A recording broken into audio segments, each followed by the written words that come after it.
Oke, bismillahirrahmanirrahim. Assalamualaikum warahmatullahi wabarakatuh. Alhamdulillah kita menjadikan puji syukur kepada Allah Subhanahu wa taala kita masih kesehatan untuk bisa di sini. Maka kita selesaikan tentang RPS, rencana pembelajaran semester.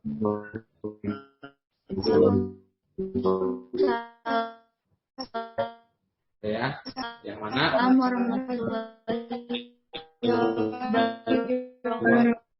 rencana pembelajaran semester kepabeanan ya.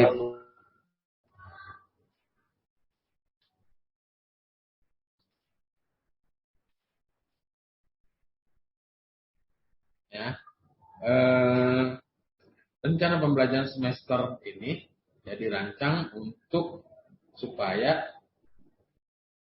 teman-teman memahami alur dari pembelajaran mata kuliah ini. RPS kepabeanan di sini ada namanya CP ya, capaian pembelajaran. Capaian pembelajaran ini ada capaian pembelajaran prodi, capaian pembelajaran program studi ya, yang dibebankan pada mata kuliah ini, mata kuliah kepabeanan. Ada standarnya, yaitu bagaimana di sini memiliki moral dan etika serta kepribadian yang baik dalam menyelesaikan tugas. Ya. Terus CPL program studi selanjutnya adalah mampu menginternalisasi nilai dan norma akademik yang benar terkait dengan kejujuran etika, atribusi, hak cipta, kerahasiaan dan kepemilikan data. Adapun kriteria utama yaitu CPL program studi ini untuk mampu menerapkan pemikiran logis, kritis, sistematis, dan inovatif dalam konteks pengembangan atau implementasi ilmu pengetahuan serta teknologi yang memperhatikan menerapkan nilai humaniora yang sesuai dengan bidang keahliannya. Terus kriteria utama yang kedua, mampu menunjukkan kinerja mandiri, bermutu dan terukur. Selanjutnya, adapun CPMK atau capaian pembelajaran mata kuliah.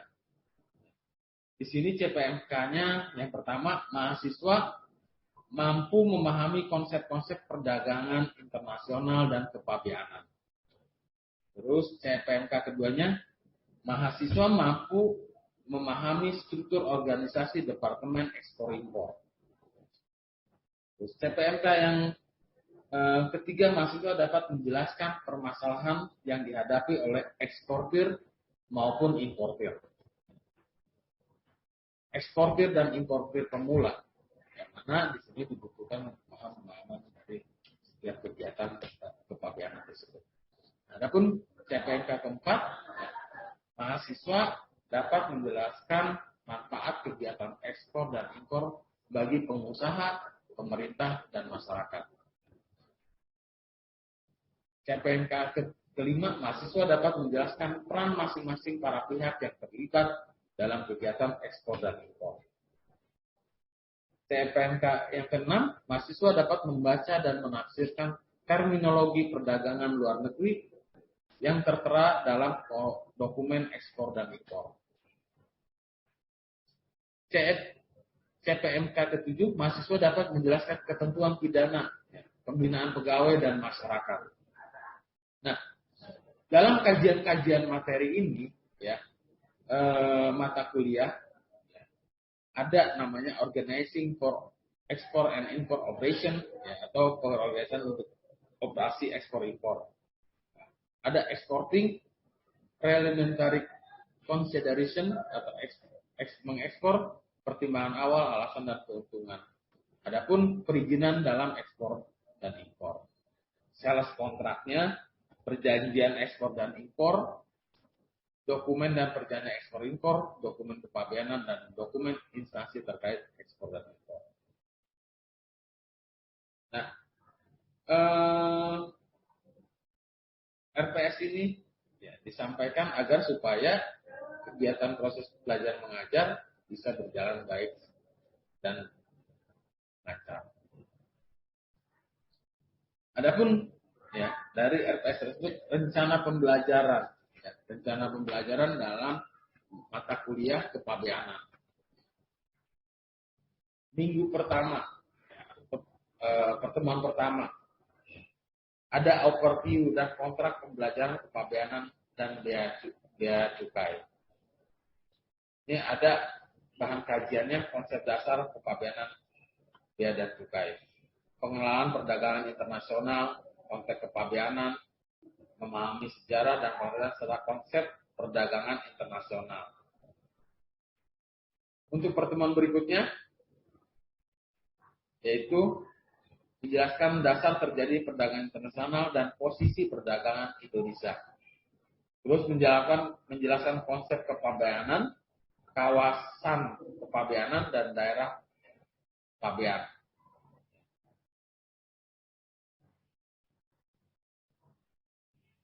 Pertemuan ketiga, ya, itu menjelaskan substansi mengenai undang-undang kepabeanan, bea dan cukai. Ya. Terus ada namanya harmonisasi peraturan undang-undang kegiatan kepabeanan dan bea dan cukai. Ya. Terus batasan dan wewenang masing-masing stakeholder dalam kegiatan kepabeanan. Menjelaskan substansi undang-undang cukai dan aturan mainnya dalam kegiatan perdagangan internasional. Pertemuan keempat ini menjelaskan prinsip-prinsip yang terdapat dalam Undang-Undang Cukai. Konsep cukai menurut Undang-Undang Nomor 39 Tahun 2007. Pertemuan kelima, kita akan menjelaskan mengenai para pelaku dalam perdagangan internasional, khususnya kepabeanan dan bea cukai. Ada fungsi dan tugas lembaga terkait, pelaku bisnis dalam ruang lingkup kepabeanan dan bea cukai, termasuk di dalamnya eksportir, importir, BPJK, DJBC, Direktorat Jenderal Bea dan Cukai, Kemendak, Freight Forwarder, dan pengusaha lainnya. Ada sinkronisasi antara lembaga dan dalam penanganan lalu lintas barang dan dokumen. Pertemuan ke-6 kita menjelaskan mengenai proses sistem arus barang dalam dan pelabuhan. Menjelaskan fungsi dan tugas lembaga dan proses klasifikasi barang. Menjelaskan dokumen-dokumen yang dikeluarkan oleh lembaga atau institusi terkait. Pertemuan ke-7 sebelum kita akan melakukan ujian tengah semester atau UTS. Ada visit plan atau plan visit bea dan cukai, kantor bea dan cukai. Ada kunjungan pameran ekspor dan impor.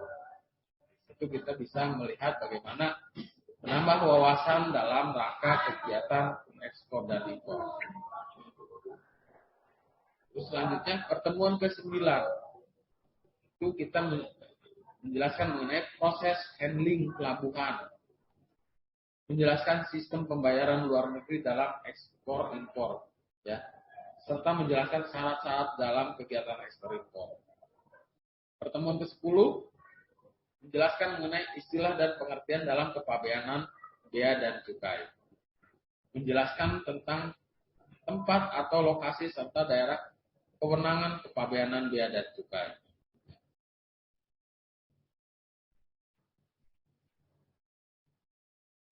Pertemuan ke-11 yaitu menjelaskan mengenai jenis-jenis pajak, ya, nilai pajak, ketentuan pajak, pungutan lain yang berkaitan dengan transaksi ekspor impor. Menjelaskan macam pajak dan perbedaannya dari PPH, PPN, PPNBM, ada PNBT, ada SSPCP, ya. Terus pertemuan ke-12 menjelaskan mengenai rumus perhitungan pajak, bea dan cukai. Melakukan simulasi perhitungannya, hitung tentang nilai pabean, menghitung tentang bea masuknya. Pertemuan ke-13 menjelaskan mengenai jenis-jenis barang sesuai dengan HS code. Apa itu HS code? Harmonisasi, ya, kode harmonisasi. Semua jenis barang diharmonisasikan. Melakukan penyajian klasifikasi barang ekspor sesuai dengan HESCOP-nya.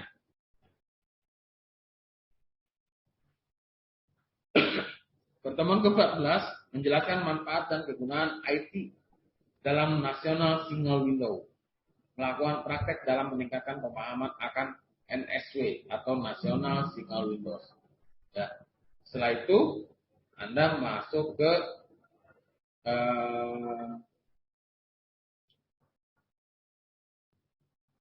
pertemuan 14. Pertemuan berikutnya adalah ujian akhir semester.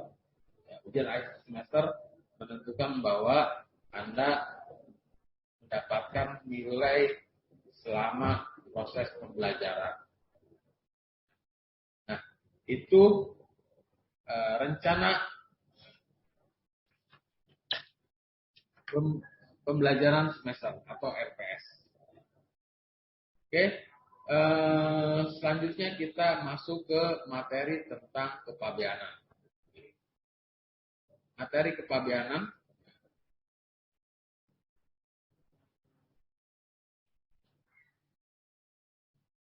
Oke. Yang mana kepabeanan itu adalah dalam rangka pengawasan arus lalu lintas barang dari dan dalam kawasan kepabeanan. Sebelum memasuki lebih jauh tentang kepabeanan, pasti apa yang terjadi sebelum adanya kepabeanan? Jadi adanya perdagangan internasional. Ya.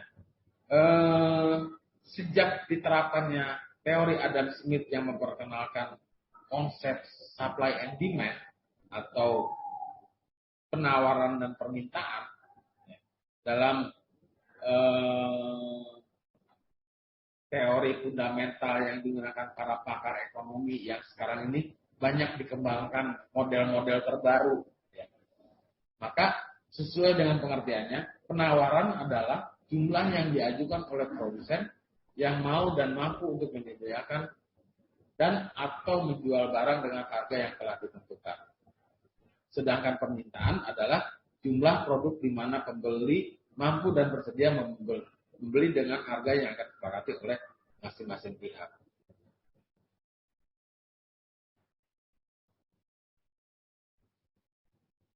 Nah, adapun konsep perdagangan ya dimulai dari sebelum kita mengenal sekarang sampai dengan sistem perdagangan secara e-commerce atau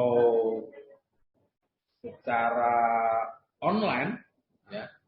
Dulu masih secara sistem barter atau tukar menukar barang. Barang A bisa ditukar dengan B dengan jumlah perbandingannya disesuaikan dengan kemampuan barang tersebut. Hingga lambat kemudian diperkenalkanlah dengan alat tukar emas atau logam mulia. Hingga akhirnya tercipta uang kertas. Selanjutnya sekarang dengan mudahnya kita bisa melakukan transaksi perdagangan internasional dengan hanya menggunakan sistem e-commerce ya, atau pembayaran secara elektronik.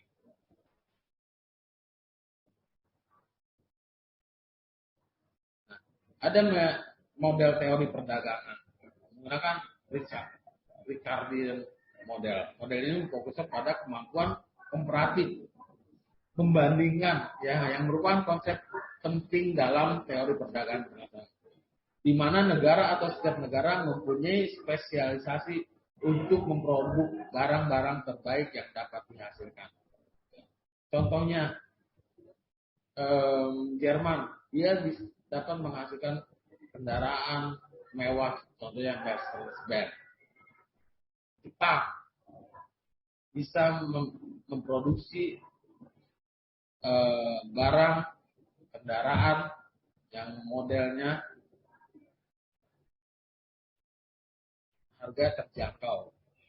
Terus ada lain lagi ya, dengan dia memproduksi barang-barang terbaik yang dihasilkan negaranya. Terus ada model teori perdagangan dengan model Eschol-Ohlin model. Teori ini sering disebut dengan revolusi marginal karena mencakup suatu pergeseran penekanan dari hal-hal yang menjadi perhatian ekonomi klasik mengenai sumber-sumber kekayaan dan kebahagiaan antara sumber daya manusia, pemilik tanah, dan pemilik modal ke arah suatu studi tentang prinsip-prinsip yang mengatur pengalokasian sumber-sumber secara optimal. Nah, dalam rangka kegiatan kepabeanan dengan konsep kepabeanan, ya, yang mana kepabeanan adalah segala sesuatu yang berhubungan dengan pengawasan atas lalu lintas barang yang masuk atau keluar daerah pabean serta pemungutan biaya masuk dan biaya keluar. Anda akan bisa mengetahui mana yang ada dalam daerah pabean maupun luar daerah pabean. Kalau seumpama Anda dalam kegiatan kepabeanan, ini menyangkut tentang kegiatan ekspor dan impor, yang mana ekspor adalah kegiatan lalu lintas barang dari luar daerah pabean menuju dalam daerah pabean. Namun sebaliknya, kegiatan impor adalah dalam rangka kegiatan impor adalah arus lalu lintas barang dari luar daerah pabean masuk ke dalam daerah pabean. Dan kegiatan ekspor adalah lalu lintas barang dari dalam daerah pabean menuju luar daerah pabean. Itu harus dipahami oleh teman-teman sekalian. Nah, adapun daerah pabean adalah wilayah Republik Indonesia yang meliputi wilayah darat, perairan, ruang udara di atasnya, serta tempat-tempat tertentu di zona ekonomi eksklusif dan landasan kontinen. Itu merupakan daerah pabean, yang mana setiap kegiatan yang ada di dalam tersebut diawasi oleh Direktorat Jenderal Bea dan Cukai. Oke, zona ekonomi eksklusif Republik Indonesia. Wilayah-wilayah yang dalam undang-undang internasional yang masih dalam cakupan wilayah Indonesia.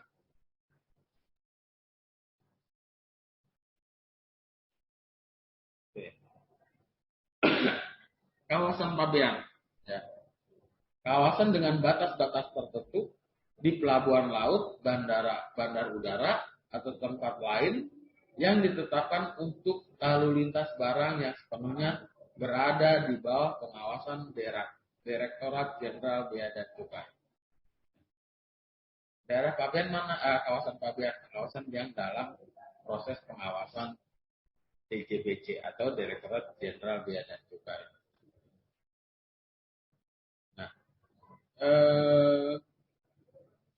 adapun dalam daerah pabean itu ada kawasan pabean, ada kawasan bebas, ada namanya TPB, tempat penimbunan pabean, ada tempat penimbunan berikat, nah, itu ada pos pengawasan. Nah, kewajiban pabean adalah semua kegiatan yang wajib dilakukan untuk memenuhi ketentuan di bidang kepabeanan. Ada penyerahan pemberitahuan pabean, ada pelunasan dalam rangka pemungutan negara, ya, dari biaya masuknya, PPN-nya, PPH-nya, PPNBM, PNBP, SSBCP yang tadi saya sampaikan. Kantor pabean, daerah pabean adalah kantor di lingkungan Direktorat Jenderal Bea dan Cukai sebagai tempat untuk pemenuhan kewajiban kepabeanan. Pemberitahuan pabean, pernyataan yang dibuat oleh orang dalam rangka melaksanakan kewajiban pabean dalam bentuk dan syarat yang ditetapkan. Ada pengangkutannya, ada dalam rangka kegiatannya, impor atau ekspornya. Adapun pemberitahuan RKSP, rencana kedatangan sarana pengangkutan. Ya, di sini harus disampaikan ya, kebutuhan-kebutuhan dalam rangka kedatangan sarana pengangkutan.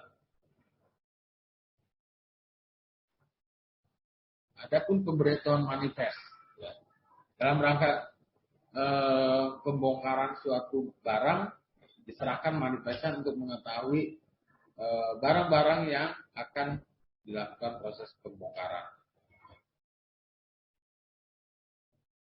Saat impor, ya, barang yang dimasukkan ke dalam daerah pabean diperlakukan sebagai barang impor dan tertuang bea masuknya. Keberadaan impor barang ada diserahkan pemberitahuan pabean dengan proses pembayaran bea masuknya, pemberitahuan pabean dengan jaminan, dokumen pelengkap pabean dan jaminannya. Saat ekspor, ya. Jadi barang yang telah dimuat di sarana pengangkutan untuk dikeluarkan dari daerah pabean dianggap telah diekspor, ya, diperlakukan sebagai barang ekspor.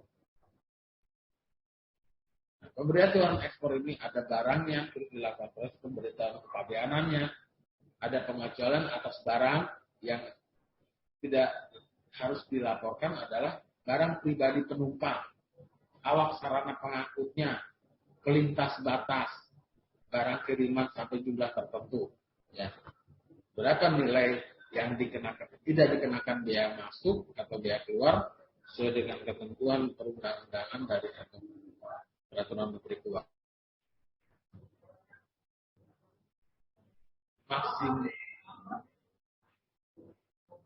Maksimal 500 US dollar. Jadi kalau semua barang tersebut tidak dikenakan bea masuk adalah batasnya 500 US dollar. Kalau lebih dari 500 US dollar akan dikenakan bea masuk.